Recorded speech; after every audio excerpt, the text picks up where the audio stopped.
Everyone is welcome here, it's time to make new friends. Aquavide Uskava, fill your Glencairn. Share a dram with the spirit of Edmonton. Slancha! Good evening, Whiskey Brothers, Whiskey Sisters, and welcome to episode 46 of the Canadian Whisky Journey's Whiskey Review. I'm Dolph, I'll be your host tonight, and I'm usually joined by Blair Phillips, co-author to this book right here, The Definitive Guide to Canadian Distillers. Blair Phillips spending some time with the family right now, so he's not here with us tonight, but we are. Yeah, he's spending time with La Famille. It's very important, so I'm glad he is. We're continuing our Canadian Whisky Journey with this bottle right here, Palm Trees and with a Tropical Breeze, with Sons of Vancouver's third whiskey release. So get a really close up on that, and you can see that I've done a little bit with it. We've been tasting it. I've been sharing this with friends, and I spoke with James Leiter last year. So he's the owner, the head distiller at Sons of Vancouver in North Vancouver. We went there last summer, and it was fantastic. We had a lot of fun with him, and we enjoyed ourselves. And what's really good is when you actually go to the distillery, you get to know the people, and you establish kind of a link. So you end up, I think, liking their spirits more, no matter what. Just because you have that personal link, you spent time with them, and they tell you their philosophy about whiskey, what they do about whiskey, and you just have that connection. And that's what we have with James. So I was there again last year, and I got this. So actually, James sent me this. This is the little note he sent with this bottle that I only got yesterday, and you see a third of it's already gone. So it's really nice of him.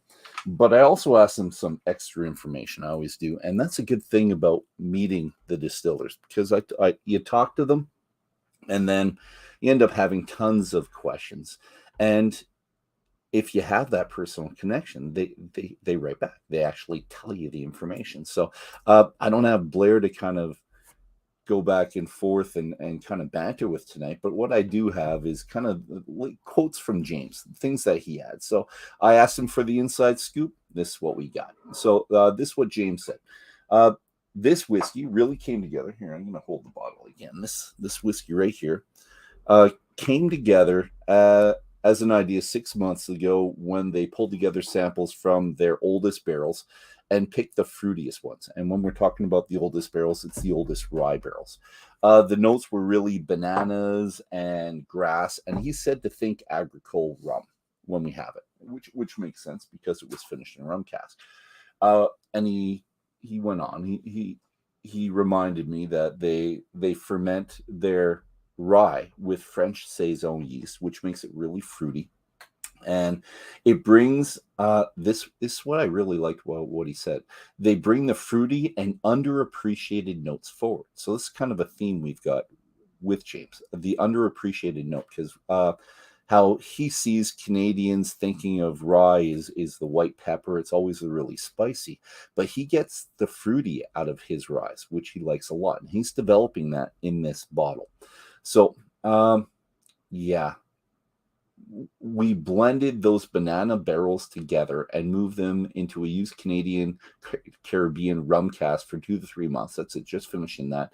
And it was a bit of a shock. We really lost the green banana, which I think is somewhat characteristic of his distillery. And we're trying to figure out the notes from Sons of Vancouver so I can pick them out on a blind tasting, but I can't yet. I'll get there one day. But we were thinking about that with the banana. And so he was losing that into a lesser yellow banana, he said, and bigger pineapple notes. So I think this is a tremendous example of how diverse rye can be. We get in this conversation. So in Canada, rye is always grassy, spicy, white pepper. This shows the versatility of rye, and I like it a lot. Just like barley, very versatile in what you get, the flavors you get out of barley. We think you get the same variants out of rye. And people haven't really experimented all that much with different yeasts in Canada anyways. Actually, I don't even think so much in the States. I know in Europe, not so much. But I think it's something we should all do. I think that's what the distiller should do. And when I distill, although I'm not allowed to distill, so maybe I didn't say that, the different yeast should be something we should play with. Anyways, what he said, after 2 to 3 months in the rum cask, we always do a final blend. And the first blend is usually 80% of the final recipe, with the sample, the final amount, the balance being topped off with 5% of his oaky or rye that he already had, just to drive it home, just to meld it together to what he wanted. And he said, just to make it fun, sip it with a dried pineapple chaser. So he sent one of these to me as well.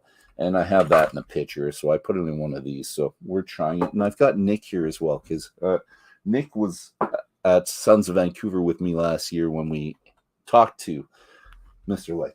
Hi there. There's Nick. You'll hear him in the background. So, Nick, what do you get on the nose? I'm getting sweet. I'm getting vanilla. I'm getting a sweet cookie, kind of like a nice little lotus cookie, but a little sweeter on it. All right. Do you get pineapple, or am I smelling the actual pineapple I have beside me? There's a bit. There's Okay. a bit of pineapple. But Okay. when they say banana too, I can see that Okay. in there. But not a crisp apple one. Like, so definitely a softer fruit. And it's lovely. And like I said, a lot of it's gone, and it's samples here, samples there. I had some. Well, I took the picture, I drank the sample, I had a little bit more after that, drank the sample. So I'm appreciating it, I like it. And I don't know if it's just because we went to the distillery or not, but I think I'm a rye fan. Those of you that have watched this, I'm president of the Alberta Scotch Society, I know. But Canadian whiskey is my thing right now. But rye is my smallest category, my favorite category. And that's why when he sent this to me, he said, I thought Dolph needs to try this, is what he said. He needs, because he knew I was into the rye. So, and I did need to try it, and I'm liking it a lot. So I'm really happy to have this bottle, but we're going to have to buy another bottle soon before it runs out. By the way, it's 100% rye, 750 mils, 53.5%, $120. You buy it at their online store. That's where you have to get it. All right, palate, what are we getting? I'm definitely tasting the sweetness. You definitely get that nice fruity, sweet rye taste, but it's not. It's not got that dark rye that I don't like. It's got the nice sweeter. But not the pepper, right? People talk about the pepper. No pepper, no white pepper at all, and it's 100% rye. And here we got that. This is smooth. Steven, we got to get you back into it. We got to get you back into the rye. And it's smooth, I think, non-chill filtered, which helps with the mouthfeel, right? Which I love that with the mouthfeel. And I think you need that. If you're having a cask strength, you need unchill filter just to kind of balance that out. And the flavor lingers. It sits on my tongue. Mm-hmm. It doesn't fade. It's got a good, I don't know if it's the oily base, but it really packs a punch and that nice sweetness. So it's got the little bit of heat at the back of the throat, and it's going to have heat with 53.5%. Now I'm going to try a little bit of pineapple. I know you're not going to do that because you're a purist, but I'm going to try eating the pineapple and see what happens.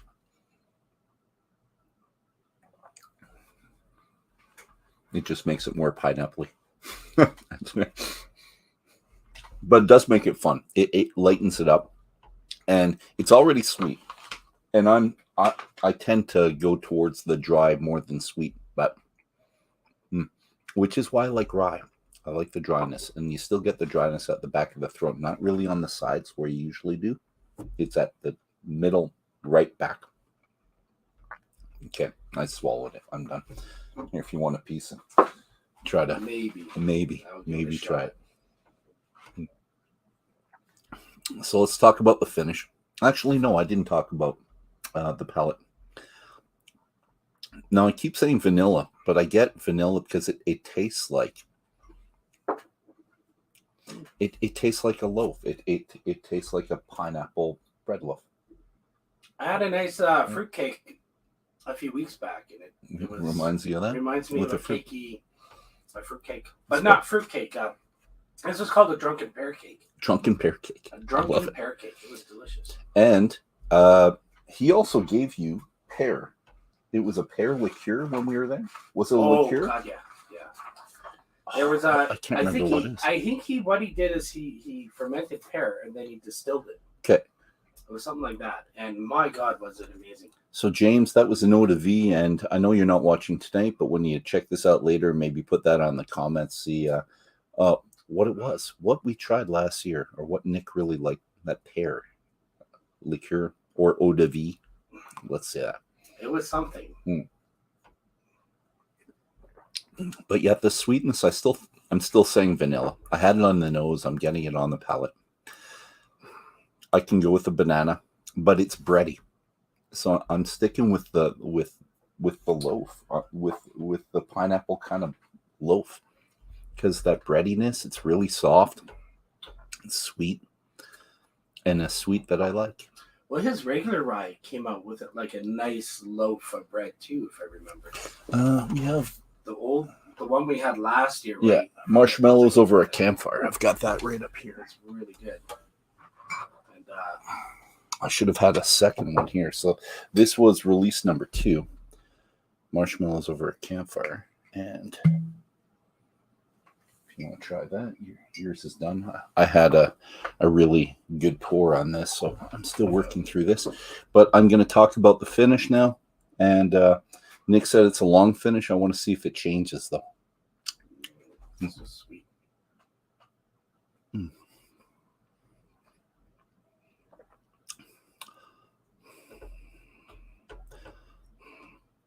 Like most, sweet to heat, but the heat subsides, and yeah, kind of bready again at the end.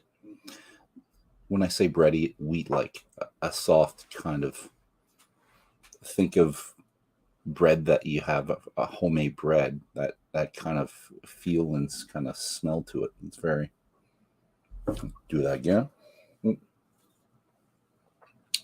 All right. Well, yeah, sweet right away, heat after about 3-4 seconds, and then the sweet comes back, the bready feel. It's fantastic. You should buy this. Everyone should buy this. If you have the chance, you really should. And if you have a friend that has the marshmallows over a campfire, you should get that as well and kind of go back and forth. So I think that's what Nick and I are going to do right after this. We'll two-fist it and kind of go back and forth. You won't see us talk about it, but that's okay, because I've already talked about marshmallows over a campfire in the past. If you need to know what was said, go right back. So thank you very much. Have a fantastic night, and we will hopefully see you next Tuesday. Cheers, everybody. Suncha.